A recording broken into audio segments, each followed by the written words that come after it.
Hello students, welcome. Today we are going to see our next experiment, that is to find out the clotting time of own blood. So let's start with the requirement. For this we will need basic three requirements. The first one is the pricking needle that we have taken into the previous experiment also, and we know that how does it look. The second is capillary. This is called capillary. You can see that how does it look. And the third one is the stopwatch that we will need for counting the time, as we need to take readings at interval of every 30 seconds.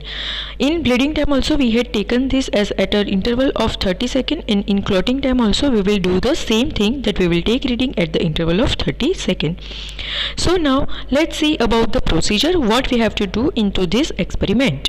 Firstly, we have to sterilize our finger with the cotton swab that is containing the 70% of the alcohol that we know we have taken from it. Already I have prepared it and I have taken it now. After sterilizing the finger with the cotton swab, we have to prick it.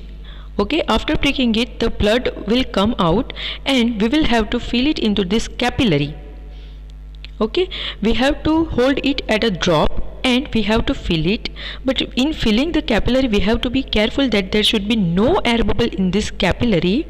Okay, so we have to be careful about it. After that filling the capillary, we will break a small portion of a capillary at the interval of every 30 seconds for the presence of the fibrin thread in between that. Okay, so we have to break it at interval of every 30 seconds. So let's start with the sterilized finger. Now firstly I will let it dry and then I will prick it. Okay, now it is dry. Now I will prick the finger. Before that I will just massage it, and after that I will give a prick. The blood drop is out, and now I will hold the capillary to fill it. Here while filling I have seen that there is a drop, air bubble has come inside it. So I just feel it like that to show you that such type of air bubble should not be there. So I will fill now one more.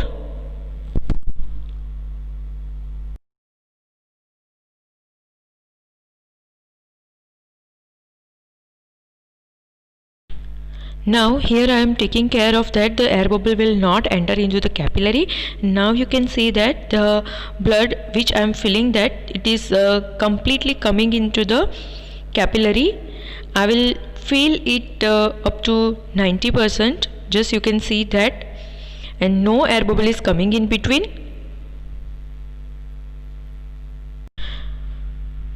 Okay, so now it is almost done, and now I will swipe out my finger and I will clear the blood drop, and then I will just start the stopwatch. Now initially I am not breaking it, and I will break it interval of 30 seconds.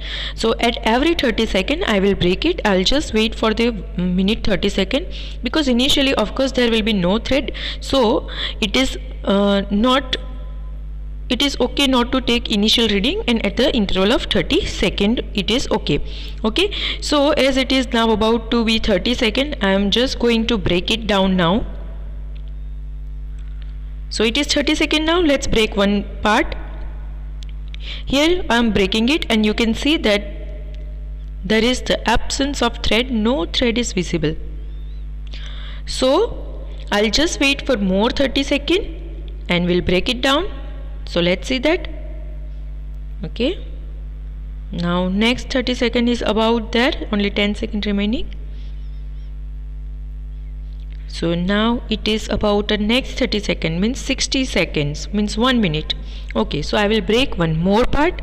Also there is the absence of thread.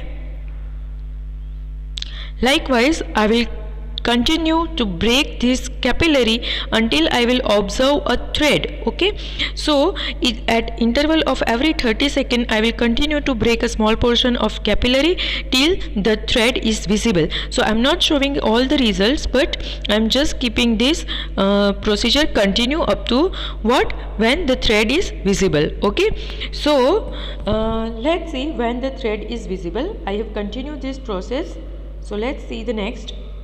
At 7th reading I have observed this thread. You can see likewise Here you can see the thread clearly and you can observe like.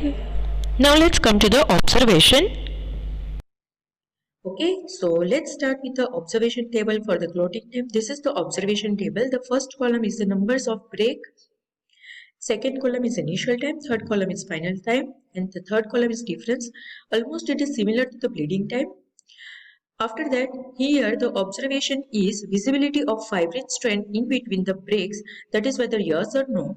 So I have already written down that. That is at 30 seconds, there is no visibility. At 60 seconds, no. 90, no. 120, no. 150, no. 180, no. And at 7:30, there was the visibility of fibrine thread. Okay. Now, so here the total number of breaks that is required to get the visible fibrine strand is 7. And the clotting time is equal to total number of breaks that is required for this visible fibrine strand into the difference. So it is 7 into 3 is equal to 210. Okay. And now clotting time in minutes is equal to clotting time in second divided by 60. So the clotting time in minute will be 210 divided by 60 is equal to 3.5 minutes. Okay, and the normal bleeding time ranges from 2 to 15 minutes depending on the various physiological conditions. The normal bleeding time is 2 to 15 minutes. Here we have found the 3.5 minutes of the bleeding time, and that's why it comes under the normal range. Okay, so this is what the observation of the clotting time.